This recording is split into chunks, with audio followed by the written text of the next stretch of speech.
When you're threading your needle, I have two different ways to thread a needle. First of all, let's take some string. So for your string, let's go ahead, and what I highly recommend is that you take about an entire arm length. Not a full span, but just about the length of one of your arms. So I'm going to go ahead and cut that. Next thing that you have is, if you're going to be threading your needle, what you'll see is that there's an eye of the needle, there's an opening there, and you're going to be taking your end of your string, and I like to pinch it so that it just looks like a tiny, maybe even pepper flake inside my hand, so I can barely even see that. Next, what I'm going to do is I'm going to kind of take this and push it through, and you can see that it went through, and then I'm going to let this overhang. Now, for some people that works perfectly fine. It especially works well if you have a nice fresh cut at the end.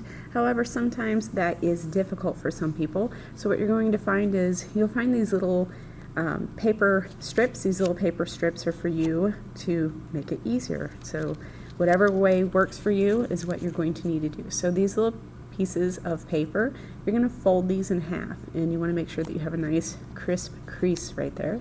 Then what you're going to do is you're going to put your string inside the little paper fold, and as you put it in there, it's just going to be hidden inside of there. Then what you're going to do is you're going to be able to take this through the eye of the needle. So you can take this and get my hands out of the way a little bit. It just slides right through the eye of the needle. If you ever think about, and then you take that off. You don't need that, you'll need that for next time. Think about if you've ever had a shoelace, and at the end of your shoelace it has that little plastic piece at the end, and you try to get it through the hole. It's pretty easy. Without that little plastic piece, if you've ever had that come off, if it gets cut off or torn off and it's frayed at the end, it's a whole lot harder to get through the eyelet of your shoe. So it's kind of the same way with your needle. It just helps to guide it. All right, enjoy either way that works for you.